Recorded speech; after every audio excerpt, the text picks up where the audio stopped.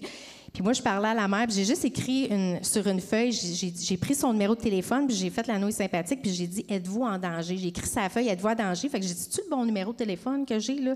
Je ne peux pas me tromper. » Puis là, elle m'a fait comme « Oui, tu sais. » Puis, quand on est sorti de là, finalement, j'ai retenu le signalement en urgence. Puis cette mère-là, ça faisait 5 jours qu'elle était séquestrée dans la maison, qu'elle ne pouvait pas sortir, qu'il y avait une arme à feu, puis qu'il avait menacé de la tuer le vendredi. Alors, fait que tu vois, ça, c'est des beaux témoignages pour Kevin, mon partner. Puis justement, cette semaine, il dit... En tout cas, c'est vraiment spécial ce que tu dis. Il dit, ça te dérange-tu si je t'appelle Jesus? Il dit, tu une vibe de Jesus. Il dit, je vais t'appeler Jesus. J'ai dit, écoute, c'est le plus beau compliment que tu peux me faire. J'ai dit, si tu as l'impression que je représente Jésus, ben mes prières sont vraiment répondues. Fait qu'avec plaisir, tu peux m'appeler Jesus. Alors, prochain chant, c'est plus comme Jésus. Alors, hein? Je l'ai vécu cette semaine. Alors, qu'on puisse tous avoir des collègues qui ont le goût de nous appeler Jesus.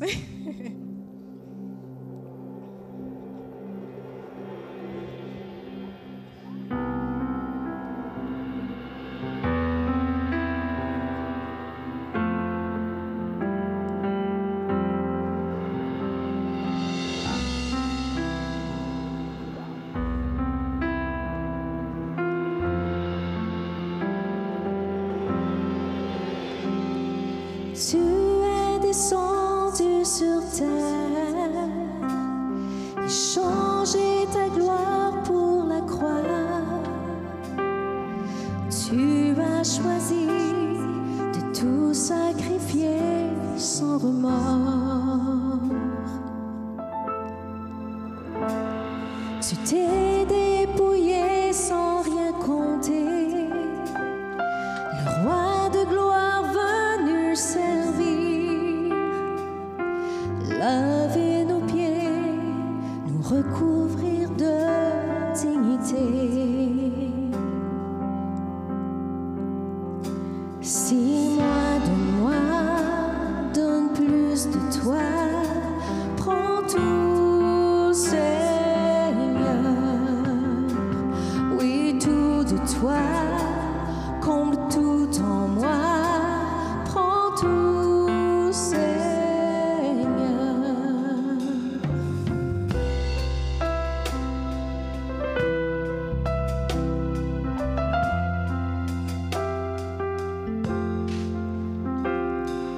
Tu es ma vie et mon trésor, celui que mon cœur adore.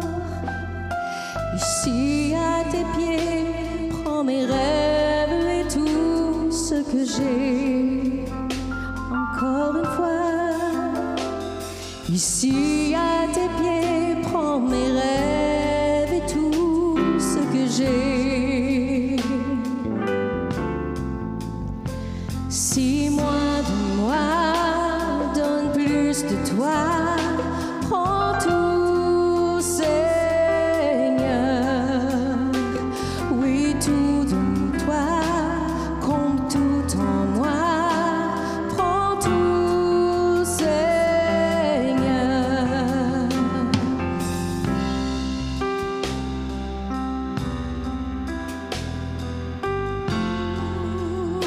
Prends tout, Seigneur.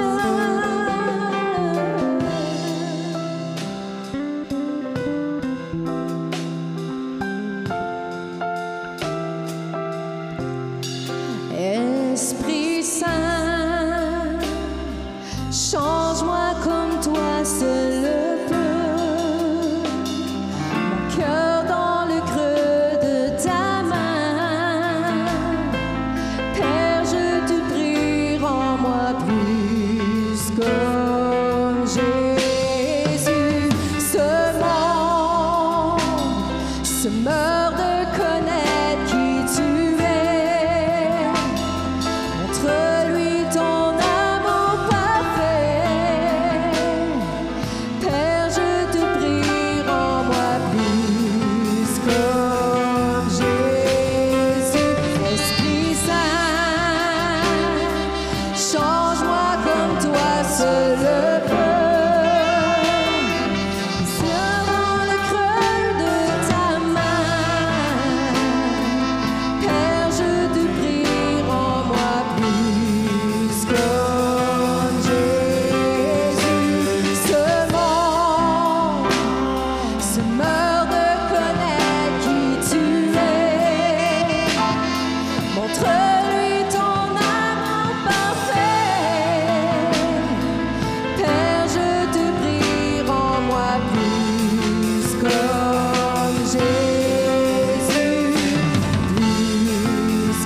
Prends notre colère, Seigneur.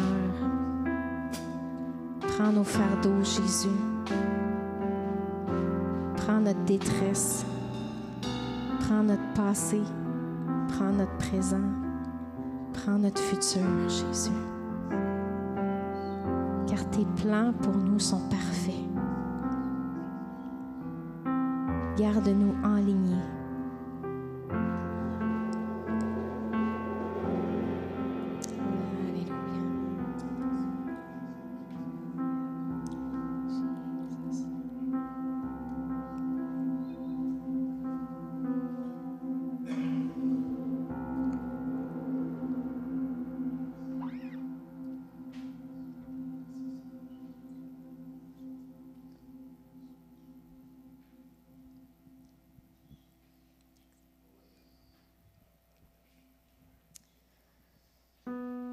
Jésus, c'est toi qui ferais les chemins, Seigneur.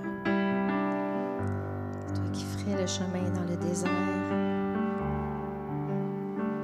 Là où c'est écrit impossible, c'est écrit possible en toi, Seigneur. Si tu vis une situation ce matin où ce que tu sens que t'es juste pris dans un cycle sans fin, que tu as l'impression que tu ne vois jamais le bout du tunnel. Ce matin, l'Esprit de Dieu te dit, moi, je suis celui qui fait les chemins. Moi, j'ai fendu la mer, j'ai ouvert les écluses des cieux, j'ai mis les étoiles dans la Voie lactée, dans le ciel. J'ai créé la terre, j'ai créé l'homme, les émotions. J'ai créé la science, l'intelligence. Je peux tout. Et en moi, tu peux tout. Alors ce matin, parle-lui, dis-lui la situation, même s'il la connaît. Comme un enfant qui parle à son père, donne ton besoin ce matin. Et en chantant ce chant-là, on va prier qu'il y ait un chemin céleste qui se fasse dans ta situation pour que tu puisses vivre ta percée. Tu es là, présent parmi nous, je t'adore,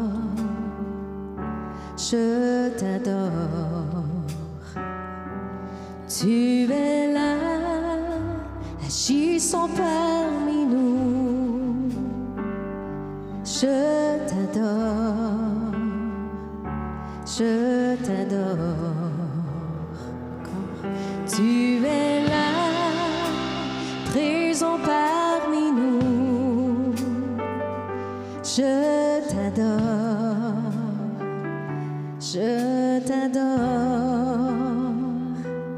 tu es là, agissant parmi nous, je t'adore.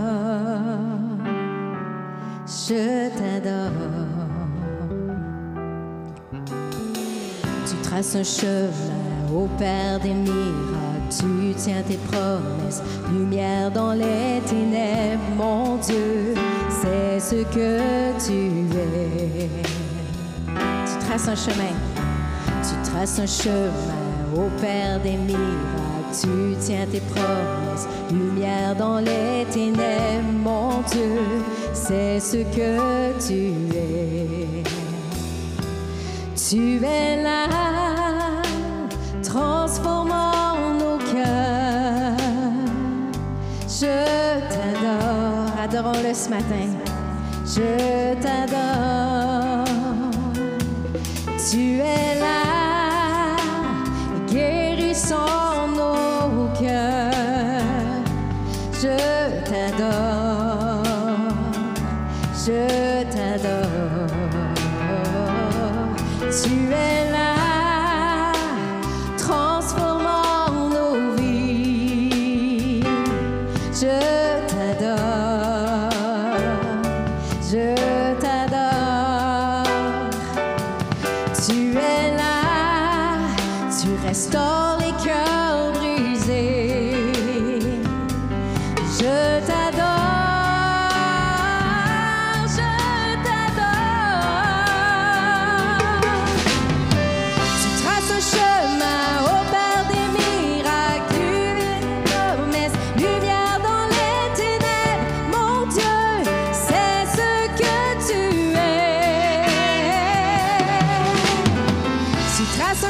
chemin, ô Père des miracles, tu tiens tes promesses, lumière dans les ténèbres, mon Dieu, c'est ce que tu es. Encore une fois, tu traces un chemin. Tu traces un chemin, ô Père des miracles, tu tiens tes promesses, lumière dans les ténèbres, mon Dieu, c'est ce que tu es. C'est ce que tu es. C'est ce que tu es. C'est ce que tu es. C'est ce que tu es. C'est ce que tu es. C'est ce que tu es. C'est ce que tu es. C'est ce que tu es. Et quand je ne le vois pas, tu es là. Même quand je ne le sens pas, tu es là. Tu le feras encore. Tu agiras encore. Et quand je ne le vois pas, tu es là. Même quand je ne le sens pas, tu es là. Tu agiras encore. Tu agiras encore. Et quand je ne le vois pas, tu es là. Et quand je ne le sens pas, tu es là. Tu agiras encore. Tu agiras encore. Tu agiras encore. Tu agiras encore. Tu agiras encore. Tu agiras encore. Car c'est ce que tu es. C'est ce que tu es. C'est ce que tu es. Le Dieu des miracles. Tu ferais le chemin là où il y en a pas. Toi, tu fais le chemin. Oh, ouvre les yeux de mon cœur, que mes yeux voient ta main agir dans ma vie. Même quand je ne vois pas, tu es là. Même quand je ne sens pas, tu es là. Tu agiras encore. Tu agiras encore. Même quand je ne vois pas, tu es là. Même quand je ne sens pas, tu es là. Tu agiras encore.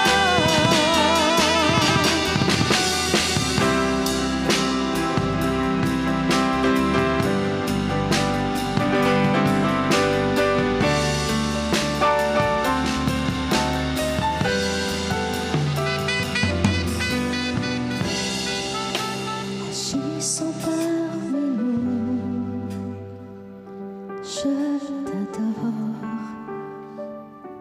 je t'adore, tu es là, agissons parmi nous, je t'adore, je t'adore.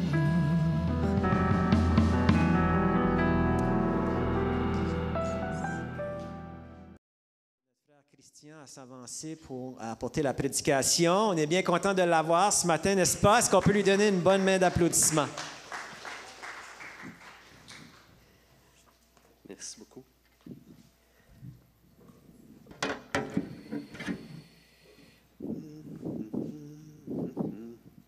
Bon.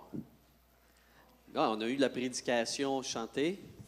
On va continuer. Non, mais c'est vrai, c'est pas dit méchamment, c'est avec beaucoup de reconnaissance à ton écoute du Seigneur aussi là-dedans. Alors, on a le même Saint-Esprit parce que j'ai préparé à peu près la même chose.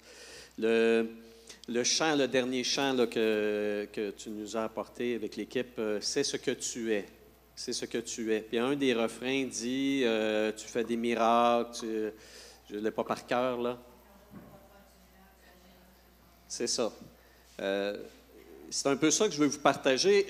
Ça suit, c'est sûr, la ligne le filon sur lequel j'ai été lancé il y a maintenant peut-être 1 an ou peut-être même plus sur la révélation extraordinaire, parce qu'unique, jamais, sans précédent, et ça ne s'est plus jamais reproduit, lorsque Dieu a décidé de se manifester à Moïse dans son identité, ce qui est tout à fait unique.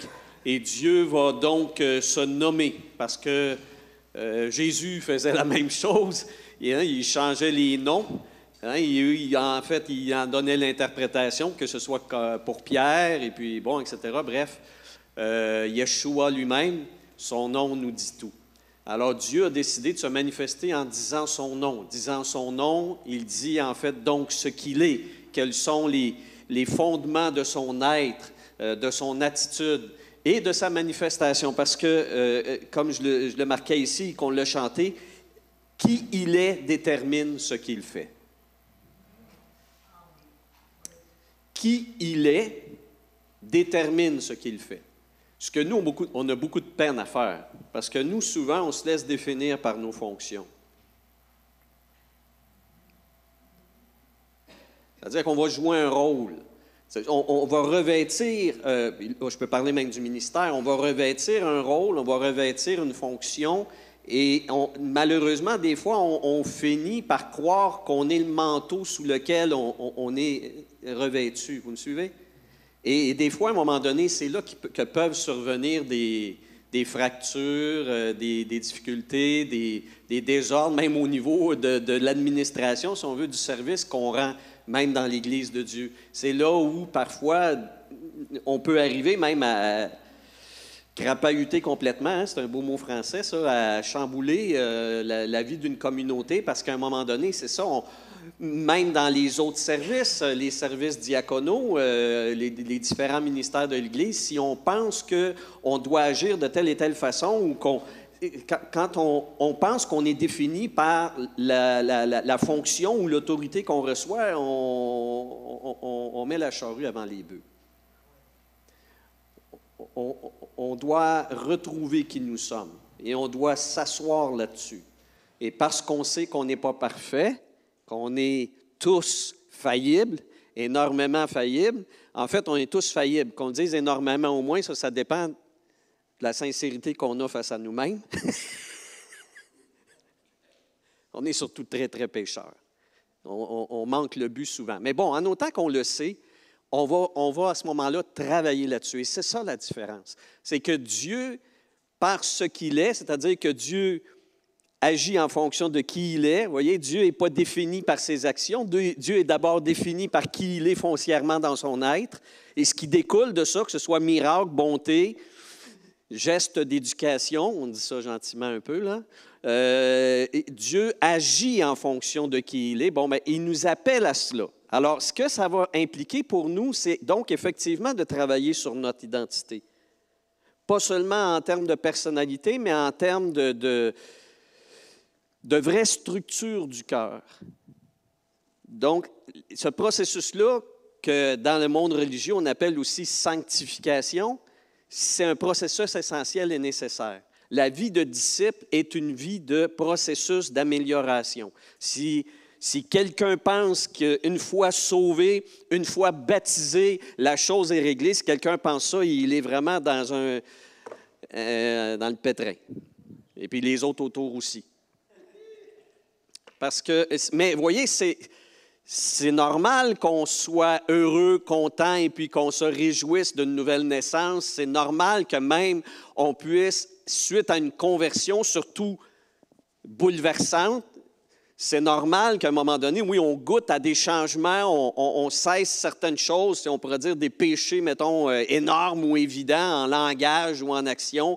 On cesse ceci, on arrête ça, on fait moins ceci. Bon, c'est normal, mais on va se tromper si nous-mêmes ou si les autres nous font croire que ça y est, nous sommes arrivés, puis maintenant, qu'est-ce qu'on fait? Bien là, on s'occupe d'en amener d'autres. Oui, cela est bien, mais un peu comme notre sœur nous le disait tout à l'heure, c'est pas ça, en fait, le vrai travail que Dieu nous appelle à vivre. Dieu nous appelle à vivre tel qu'il est, c'est-à-dire que Dieu nous appelle à devenir pur, saint et parfait. Vous allez dire, bon, t'exagères. Ben non, Jésus a dit, soyez parfaits comme mon Père l'est. Paul a dit à ses disciples, soyez les imitateurs de Dieu ou de Jésus, ou soyez mes imitateurs comme moi je le suis de Jésus. Wow, c'est tout un programme. Alors, vous voyez, c'est ça le programme. Le programme, c'est comme Dieu agit en fonction de la pureté de son cœur, moi, je dois toujours fonctionner en perfectionnant ma vie intérieure, ce que aussi des fois on appelle notre âme. Je dois perfectionner mon âme, mon être intérieur pour sans cesse qui émane de moi en action, en décision, en pensée. Ça émane de ce trésor-là. Et non simplement d'une liste de choses que je dois faire ou de stéréotypes religieux de toutes sortes de sortes que, bon, il faut que j'agisse de cette façon, il faut que je fasse telle chose parce que c'est comme ça que je dois faire. C'est ça que les gens s'attendent à ce que je fasse. Si on tombe dans ce piège-là, on va se détruire, on va se brûler et on va brûler les autres. Bon, ce matin, donc, je voudrais vous parler d'un psaume. Psaume 103, un magnifique psaume. C'est un psaume que André Lefebvre, que vous connaissez peut-être, a utilisé pour un ministère qu'il a mis sur pied qui s'appelle Identité 103. Bon, j'avais vu à un moment donné pourquoi ça. En tout cas, je ne m'étais pas vraiment arrêté là-dessus. Moi, je sais que c'était Identité 103, c'était basé sur le psaume 103.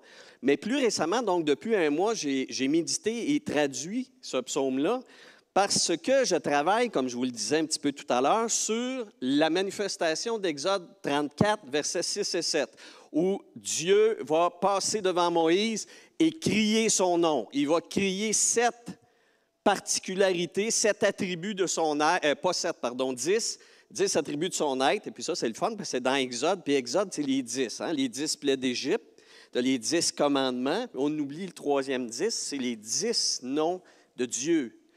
Et bon, donc je travaille là-dessus, puis je suis en train d'écrire un cahier de méditation, de dévotion, mais en même temps qui peut servir pour une série d'études dans une église. Donc, ça va être tout découpé. L'idée, c'est de cheminer là-dedans et d'apprendre à connaître Dieu dans toutes ces fonctions-là, de les voir aussi concrètement dans la vie de Jésus. Parce que Jésus, il est Dieu. Jésus, il est Dieu. Et il est égal à Dieu dans ce cœur d'or-là. Donc, l'idée de le voir en même temps, voir ces 10 attributs-là de Dieu, les voir se manifester en Jésus, puis de voir aussi comment nous, on doit cheminer vers ça. Donc, je suis en train d'écrire ça depuis quelques mois. Et puis là, dans une des étapes de mes leçons, en tout cas, avec le Saint-Esprit, puis c'est dur à expliquer des fois comment est-ce qu'une affaire arrive devant nous, une page saute devant nous. Et là, le psaume 103 m'apparaît comme étant une nécessité à étudier, à méditer dans ce cheminement-là. Pourquoi? Parce que David, on va parler au passé, David avait quand même des fonctions assez importantes, on en convient. Hein? Un roi, vous imaginez. Mais quel background épouvantable, cet enfant. C'est un enfant qui a été, on pourra dire, négligé. Vraiment sciemment négligé. Ses frères ont été favorisés, ils ont été valorisés comme guerriers, ils ont été nommés même par leur père Isaïe quand le prophète Samuel va se présenter pour dire « Il y a un de tes enfants qui doit être consacré, présente-moi tes fils ». Isaïe n'a même pas assez d'amour pour David pour le présenter. David est dans le champ avec les moutons, puis il pue avec le fumier là-bas. Parce que, vous savez, à l'époque, le travail de berger, c'était comme ça dans la culture juive, le travail de berger, c'est un travail de puant. C'est un travail de... C'est dans le champ là-bas. Là. C'est amusant aussi que les anges, c'est les bergers qui vont inviter. Hein? Vous voyez le cœur de Dieu. Mais vous voyez, c'est ça. Donc, David l'a méprisé. On aura beau essayer d'embellir la chose puis de dorer la pilule, ça a marqué cet homme-là malgré tout. Ça a marqué David. Puis imaginez même que quand il va finir par être intégré dans la famille, le beau-père veut le tuer, Saül. Vous vous imaginez être menacé de mort, on n'y niaise pas, là. C'est pas se faire écœurer, c'est pas se faire traiter de nom. C'est de se faire lancer une arme mortelle sur soi, puis tu évites l'arme. Ça, c'est ton beau-père. Alors, une petite famille tranquille. Non, on voit que c'était perturbant. Et ces relations amoureuses, soyons francs. Je veux dire, aujourd'hui, on n'en aurait pas une personne comme ça là, qui tombe dans le lit de toutes les femmes. Vous me suivez? C'est quand même pas un symptôme là, dans le sens qu'on le définirait, mettons, aujourd'hui, dans notre dictionnaire. C'est quoi un symptôme? Bon, quand tu regardes la vie de cet homme-là, tu te dis, oh boy, wow, wow, quel arrière-plan, wow, boy, émotivement instable. Psaume 42, il était comme des fois, on a l'impression qu'il était peut-être un peu, comme on dit, bipolaire, là, tu sais. Ça sent ça.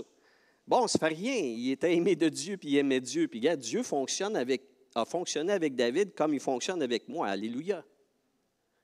Si Dieu a pu dealer avec un être comme David, qui a un cœur extraordinaire, du reste, puis une volonté d'aimer Dieu, puis de s'attacher à Dieu, puis c'est ça l'essentiel, on s'entend, c'est ça, bien, il l'avait, ça. Malgré tous les défauts qu'il pouvait avoir, malgré tout le background psychologique, familial, émotif, blablabla, blablabla, il y avait une chose, il tenait à Dieu jusqu'à la mort. Il était prêt à mourir pour lui, il l'a fait devant Goliath. Il était prêt à se tenir devant un géant pour le nom de Dieu. Bon, ça, on va y donner. Dieu le savait. Il avait un cœur selon Dieu, tourné vers Dieu. Et ça, c'est la base. Bon, alors je reviens à mon psaume 103. C'est que David, dans le psaume 103, va prendre 5 attributs exactement copiés-collés, même s'il n'y avait pas d'ordinateur dans son temps. Il est allé, David, c'est clair, a médité sur Exode 34, versets 6 et 7. Parce qu'il va répéter dans son psaume, dans le cœur central de la justification de son exhortation, parce que les psaumes, c'est souvent des exhortations en même temps qu'une célébration, bien, le cœur de son exhortation, c'est Exode 34, 6 et 7, dont il va prendre les 5 premières fonctions. Dieu se manifestant comme étant compatissant, miséricordieux, etc. Il les cite, il les nomme, et avec ça, il exhorte son peuple, il les savonne un peu, puis il lui dit, « Gang, lâchez pas, même si ça va mal, même si vous êtes tout croche, parce que Dieu, il est comme ça, comme ça, comme ça, comme ça, comme ça. Et parce que Dieu est comme ça, Dieu va agir de même. Dieu va nous faire ceci, Dieu va nous faire cela, il va nous pardonner, il va prendre patience, etc. Parce que Dieu agit comme il est. » Dieu agit comme il est. Dieu n'agit pas comme étant ses fonctions. « Oh, je suis Dieu, c'est moi qui juge. Tiens, toi, bang, tiens, toi, bang. » Pourquoi tu fais ça? Parce que je suis juge. Dieu ne fonctionne pas de même. Dieu n'agit pas, il n'est pas déterminé par sa fonction. Dieu est déterminé par qui il est profondément. Et c'est extraordinaire, le psaume 103. Et c'est là que je me dis, « Oh boy! » Là, je pogne de quoi? Puis je me dis, André Lefebvre, il a vraiment bien ciblé, là. C'est un psaume sur l'identité. C'est un psaume sur l'identité. Alors, je vous ai préparé un petit devoir. En fait, ce n'est pas un devoir, c'est le psaume 103. Je vais demander à quelques personnes si vous voulez me le distribuer. Juste peut-être quelqu'un à gauche, à droite, c'est pas là. Mais il y en a 30, 35, je ne sais pas, peut-être des fois 1 pour 2, si jamais il n'y en a pas suffisamment. Alors, nous allons tout d'abord le lire.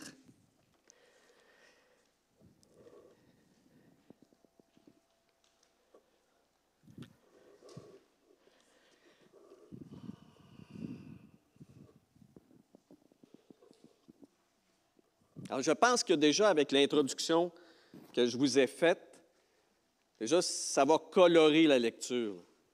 Parce que des fois, quand on avance dans un psaume, un texte, sans voir, mettons, justement cet arrière-plan-là ou cette perspective-là du texte, bon, on arrive à autre chose. Parce que les Écritures aussi, vous savez, c'est un prisme, c'est comme... On peut dire toutes sortes d'affaires du psaume 103, j'en conviens. On en a dit beaucoup. C'est un texte qui a 3000 ans, imaginez. Mais aujourd'hui, je vous partage cet aspect-là, cette perspective-là de ce psaume extraordinaire de David. Nous ne le lirons pas au complet. J'ai choisi une portion, qui est la première partie donc, du psaume 103. Bon, il en reste même... voilà. C'est un peu comme le pain, ça, hein? Multiplication. Si jamais il y en a qui n'en ont pas ici, il en reste de David. Bon, j'avais demandé tantôt à Annie de préparer la version second, mais le temps étant ce qu'il est, il avance. Pas sûr qu'on va avoir le temps. Parce que ce que je voulais peut-être, en fait, c'est comparer la version traditionnelle second puis la mienne. Mais bon, on va laisser tomber là-dessus. Ça ne dérange pas trop à travailler fort pour aller chercher ça, non? OK, t'es gentille. Merci. Donc, on va aller tout de go dans la version que je vous ai préparée. Psaume de David. Il y a des fois qu'on se dit de David, bon, OK, c'est correct. Non. De David, c'est important de savoir c'est qui la bébite qui a écrit ça. Et quand on comprend qui est le spécimen, on se dit, OK, je comprends le gars avec son background, avec qui il est, avec le cheminement de David dans sa vie spirituelle. OK, je comprends. Le gars qui parle, là, le gars qui écrit, le gars qui a chanté ce tune-là, là, il savait ce qu'il disait. Bénis l'Éternel, mon âme, que tout en moi bénisse son saint nom. Bénis l'Éternel. C'est un ordre en passant, là, dans l'original, là, il y avait des cymbales à ce moment-là, petit Claude. Bénis l'Éternel, mon âme, et oublie aucune de ses rétributions. Ah oui, hey, ça devait résonner. Les premiers versets, là, ça devait... C'est sûr, les gens se bouchaient les oreilles un peu. C'est un ordre très profond, très fort. Lui, il pardonne tous tes méfaits. Il te guérit de toutes tes maladies. Hein? Et il y en avait, lui. Lui, il rachète ta vie du gouffre où tu étais pris.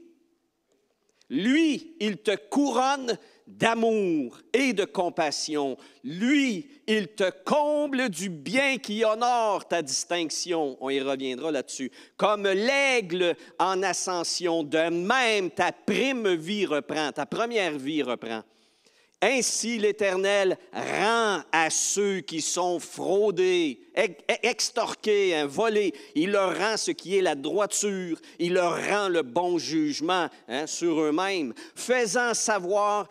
comment il fait ça? Bien, il a fait savoir à Moïse ses voies et aux enfants d'Israël ses agissements. Et là, voilà le cœur du psaume. Pourquoi il dit tout ça? Parce que l'Éternel est compatissant. Parce qu'il est clément, ça c'est gracieux. Il est longuement patient et riche en chérissement ou en amour. Il ne s'obstine pas continuellement. Il ne garde pas rancune éternellement. Il n'agit pas envers nous en fonction de notre culpabilité, pas plus qu'il ne nous traite selon nos iniquités.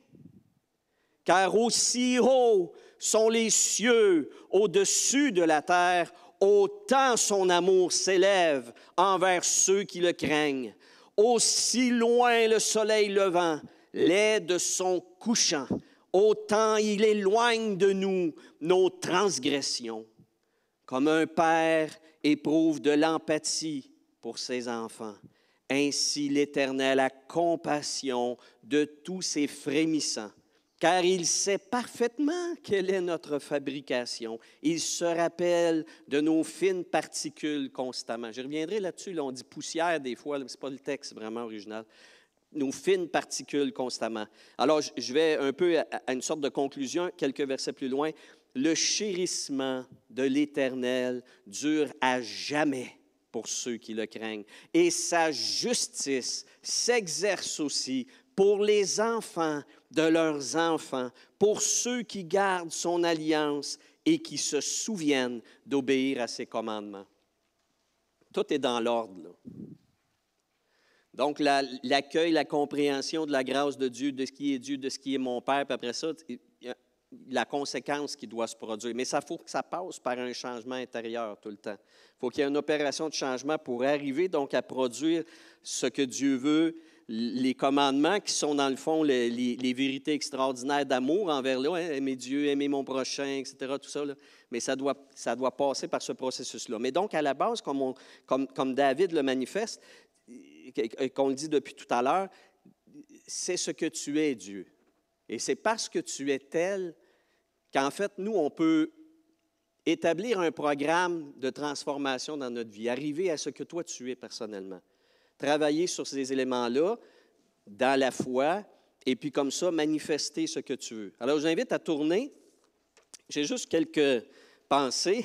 On a dit la page est pleine. Oui, mais en tout cas, Il y aurait beaucoup à dire, c'est ça. Alors, juste quelques réflexions. Bénis l'Éternel. Hein, ce mot-là, bénir. Bénir, ça veut dire, on regarde les beaux éléments, puis on les espère, puis on les appelle. Dieu, par exemple, va bénir les animaux. Il va leur dire, remplissez la terre, multipliez-vous.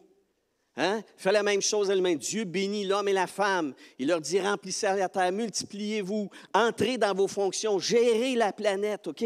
Occupez-vous de ça. C'est ça, bénir. Bénir, c'est de voir ces beaux aspects-là, de cibler ça, puis de croître en ça. Alors, lui, il dit, bénis l'Éternel, et il le dit en forme d'ordre. Pourquoi? Pour ce qu'on dit depuis tout à l'heure. C'est-à-dire que David dit, first of all, hein, comme on le dit en hébreu, first of all, apprends qui est Dieu et bénis son être, qu'il te remplisse, qu'il fructifie en toi et que ses attributs, sa nature, s'émancipent en ton être. Vous voyez, c'est ça, là. Wow! Bénir Dieu, c'est pas juste bénir, ah, Dieu soit béni, Dieu soit béni. Non, non! Bénir Dieu, c'est le nom de l'entreprise en question. Vous me suivez? C'est quoi ma job? Ma première job, ce n'est pas la fonction qu'on me donne. Ma première job, c'est d'accueillir Dieu dans toute sa majesté, dans ce qu'il est, connaître Dieu. C'est ça.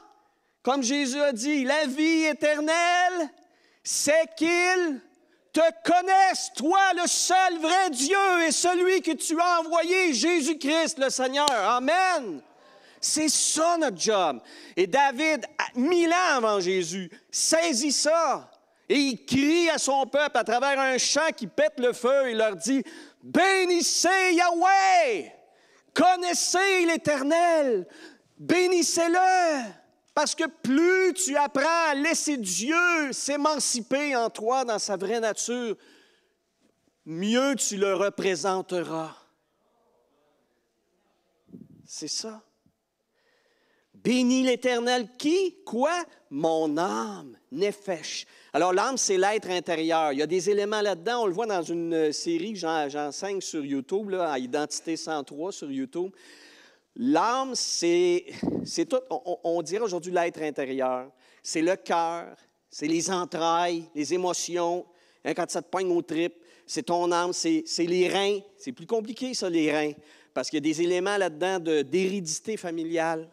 Il y a des choses qui nous déterminent dans notre ADN. Oui, des fois, il y a même des maladies psychologiques qui sont transférées des fois même un peu, familialement, par des zones, oui, d'éducation, mais même certaines découvertes montrent que, bon, ça peut nous déterminer, mais ce n'est pas obligé. On peut renverser, mais il faudrait peut-être en prendre conscience. Il faut accueillir la réalité de qui on est, de qui est notre parenté.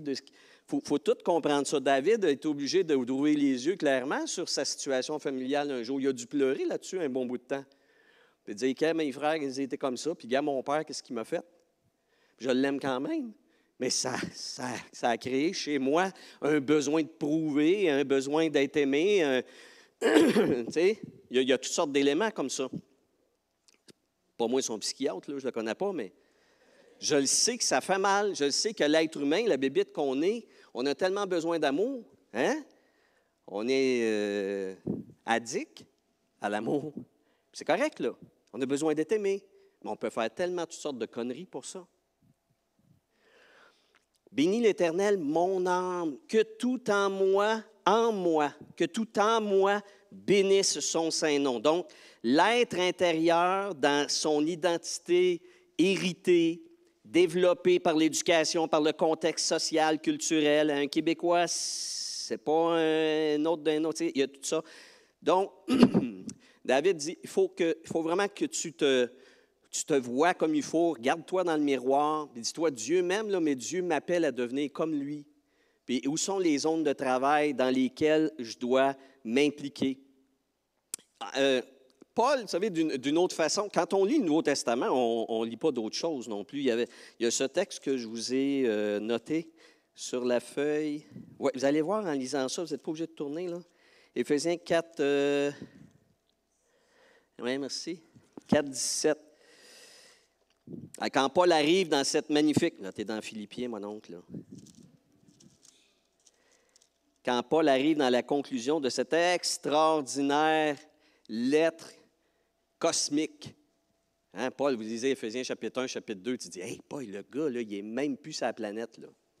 Il est dans le space, il voit le temps, il voit l'univers, il voit l'humanité dans toute l'entièreté du projet de Dieu. Wow! Puis là, à un moment donné, il redescend, Paul, il est redescendu de sa vision.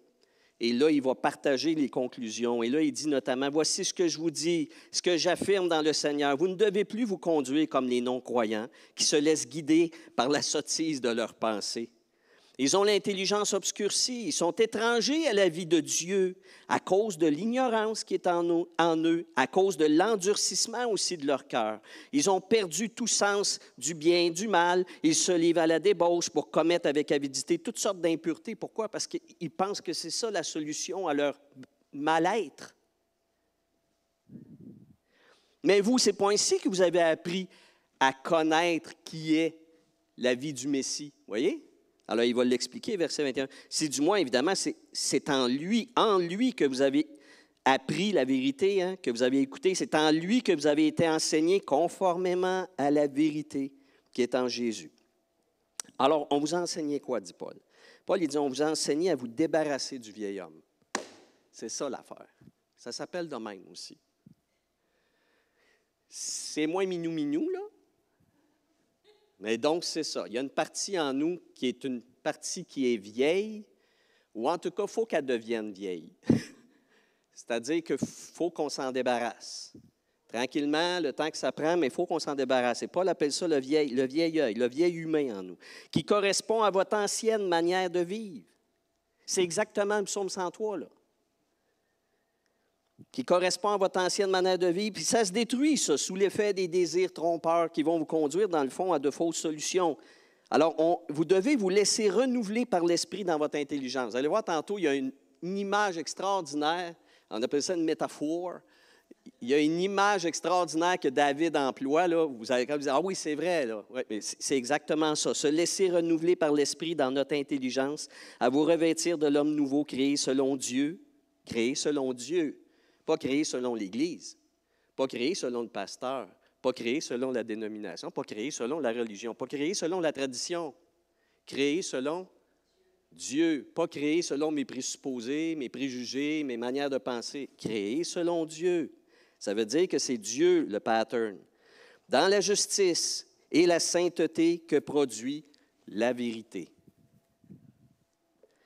Alors, c'est pourquoi, vous débarrassant du mensonge, de tout ce qui est faux, dites chacun tout d'abord la vérité à votre prochain, patati patata, il va donner des indications. Et il termine avec Éphésiens, chapitre 5, verset 1. « Soyez donc les imitateurs de Dieu. Soyez les imitateurs de Dieu, puisque vous êtes ses enfants bien-aimés. » Wow! Alors, ça, c'est égal à l'autre. C'est enseigné différemment par l'enseignant extraordinaire qui est Paul, mais c'est la même chose que ce qu'on est en train de lire. Et là, donc, je reviens à ma feuille au le verset 2. « N'oublie aucune de ses rétributions. » Alors, dans la version seconde et d'autres versions, à un moment donné, c'est écrit « bienfait ». « N'oublie aucun de ses bienfaits ». En fait, le terme original « gemoul », qui est écrit « bienfait », bien, quand tu regardes tous les endroits de l'Ancien Testament où est-ce qu'on le retrouve, il s'agit plus d'une sorte de action et conséquences.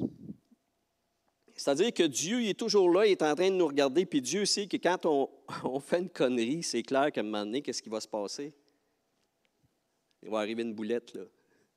Ça va mal aller. Puis c'est comme si David dit, « Oublie pas que Dieu voit de la manière que tu vis, puis que Dieu, dans ta vie, il ne va pas toujours empêcher les mauvaises affaires d'arriver dans tes mauvaises décisions. » Est-ce que vous me suivez? N'oublie aucune de ses rétributions. Dieu est là, il reste le grand observateur. C'est d'ailleurs le premier attribut de Dieu dans les 10 paroles qu'il proclame, c'est Yahweh. Yahweh, Yahweh. C'est quoi Yahweh? C'est le présent. Celui qui il est toujours là, lui. Le piton est toujours à on. Non, mais c'est vrai des fois. Puis moi, j'ai vu ça dans ma vie, dans mon cheminement. Des fois, tu as l'impression qu'il y a des situations, il y a des moments de ta vie, plus dans des dynamiques de prière, de chant, de louange. Tu as l'impression que là, il est on. Là, le Seigneur est là, oui, le Seigneur est là. Non, mais c'est parce qu'il était là même avant. Là. C'est toi qui allumes. Là, là toi, tu allumes. Là, toi, tu dis, le Seigneur est là. Il dit, c'est parce que moi, j'étais là avant toi, en passant. Je t'ai juste amené là pour faire ce que tu avais à faire. Dis pas que là, moi, j'arrive. Moi, j'étais là. Toi, tu arrives. Alors, bref, tout ça, là, n'oublie aucune de ces rétributions. Donc, il y aurait une jase à faire là-dessus, mais je n'ai pas le temps. Alors, Dieu nous rétribue comment? Et c'est ça qui est intéressant, parce qu'il n'oublie aucune de ses rétributions, verset 2, mais tu vois, c'est ça, c'est le fun. David va clencher après en disant, n'oublie pas une chose, que quand Dieu nous gère, il nous gère en fonction de qui il est. C'est pour ça qu'il dit, Dieu est amour, Dieu il est patient, Dieu pardonne, Dieu il est pas, tu sais, il ne ramène pas les vieilles affaires. Ah, oui, encore une fois. Dieu, il n'est pas comme ça. Verset 5, je voudrais passer à un autre niveau. Donc, il te comble du bien qui honore ta distinction. Alors ça, dans une traduction plus traditionnelle, là, second tout ça, c'était pas écrit de même dans les Osterval, même je suis allé dans les traductions, la King James, quand tu vois les textes hébreux, comme les mots, des fois, ont été traduits. Tout ça pour dire que je ne suis pas tout seul, des fois, à changer le sens d'un mot, là, s'entend? L'original hébreu, c'est l'original hébreu, mais quand on travaille sur le sens de, des fois, il y a différents éléments. Mais moi, je vous propose ceci. Il te comble du bien. Ça va. Il te comble du bien qui honore ta distinction. Alors là, il y a 100 ans, second, c'est lui qui est arrivé, il a traduit ce mot-là, le mot distinction, qui est adi, peu importe. Il l'a traduit par vieillesse. Alors moi, je me souvenais que pendant longtemps, quand je lisais ce verset-là, je passais à autre chose. Ce qui n'est plus le cas. Il te comble du bien qui honore ta... En fait, le mot, littéralement, c'est ornement ou parure distinctive. C'est des ornements, c'est des bijoux. OK? Alors, pourquoi second, lui, y a-tu Darby? Je pense Darby avait fait ça aussi, là. Ils ont décidé de mettre le mot vieillesse, mais c'est bizarre parce que c'est la seule place que ce mot-là hébreu, dans tout l'Ancien Testament, prendrait ce sens-là. Alors, un peu plus comme les autres traducteurs, les anciens, bref, là, moi, j'aborderai plus, et comme aussi dans les traductions hébraïques elles-mêmes, là, ça a plus rapport à une notion de ce qui te distingue, de ce qui fait que les gens, comme quand tu t'habilles, tu dis « non, c'est beau, c'est joli ce que tu portes là. » Allez pas y dire « t'es belle aujourd'hui », parce qu'on va dire « hier ». Mais tu sais, « oh, c'est beau, tu sais, ça te va bien. » ça te va bien, cette couleur-là, tu sais, ça...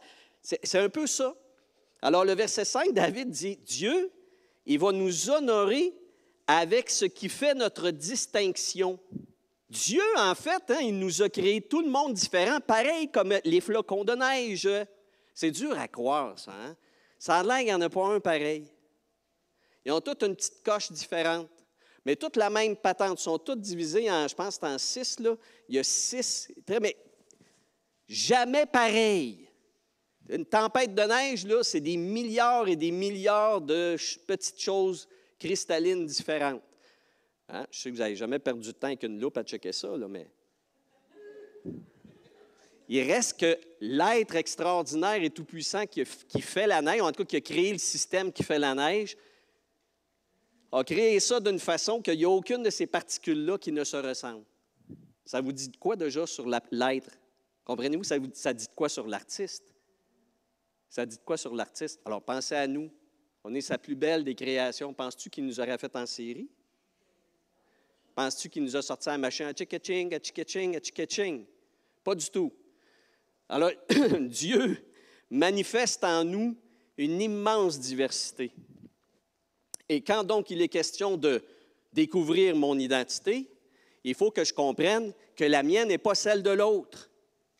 Puis aussi, celle de l'autre, ce n'est pas la mienne. Il m'énerve, là, mais il n'est pas comme moi, si tu veux. C'est une joke, là, mais c'est juste de comprendre ça, que moi, je ne suis pas semblable à l'autre, et l'autre non semblable à moi-même, dans mon rapport, ma perception, ma réaction émotive, etc., etc. Je vais agir de manière différente. Et Dieu, vous savez quoi, a du plaisir à ça. Dieu, quand je suis à lui, que j'enclenche ma vie en fonction de devenir vraiment dans mon identité telle qu'il le veut, la seule référence que je peux avoir vraiment clairement, c'est la sienne. Puis ça va se manifester, cette nature-là de Dieu, de façon très différente. C'est-à-dire, je ne peux pas référer à ma conjointe, mon conjoint, mon père et ma mère, bien, dans d'autres choses, mais peut-être pas là-dedans, finalement.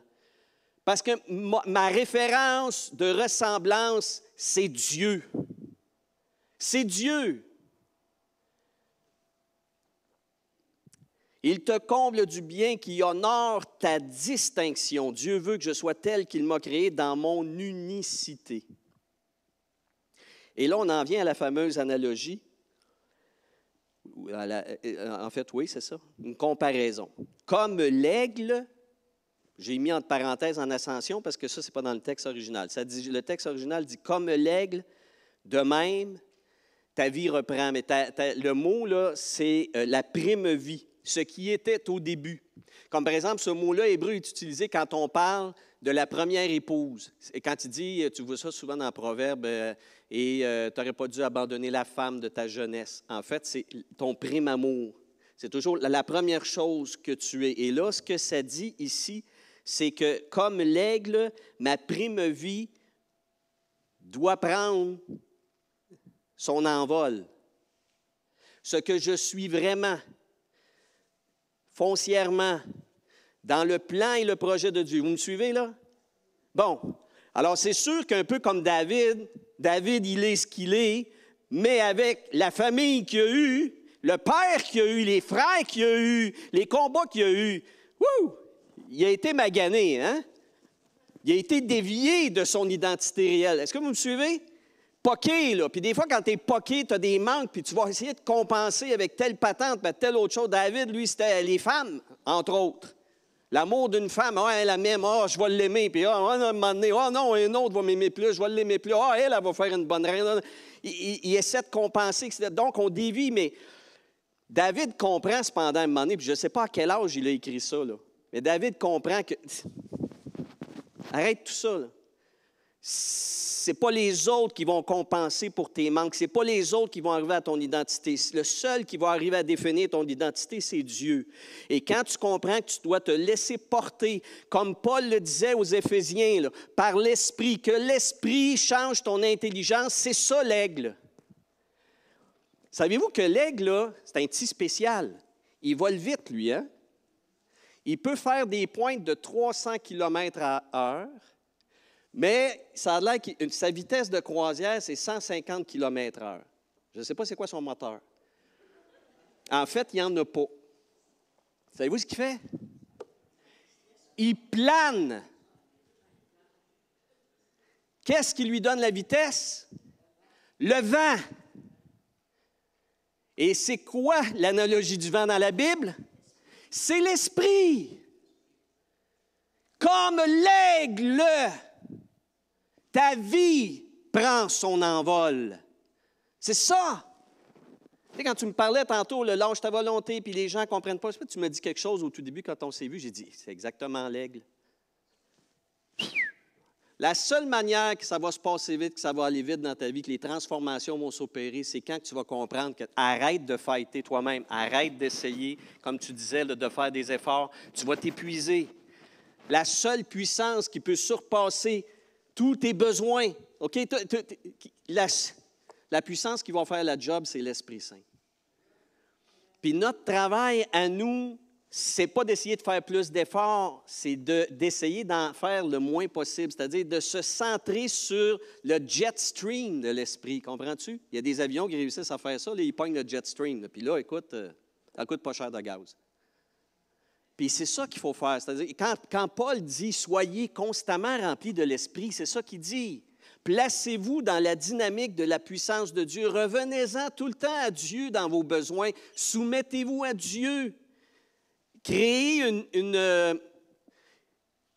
une atmosphère, mais je veux dire un contexte aussi dans lequel vous pouvez être rempli du Saint-Esprit. Parce que ça aussi, ça appelle à quoi? Ça appelle des fois à des décisions. Si je me tienne moins dans telle situation, que je crée moins ce genre de choses, il faut que j'arrive à être dans le jet stream de l'Esprit Saint. Parce que c'est ça qui peut finalement me porter, me changer, puis m'aider à manifester la nature de Dieu à travers moi. C'est l'Esprit de Dieu qui doit faire ça.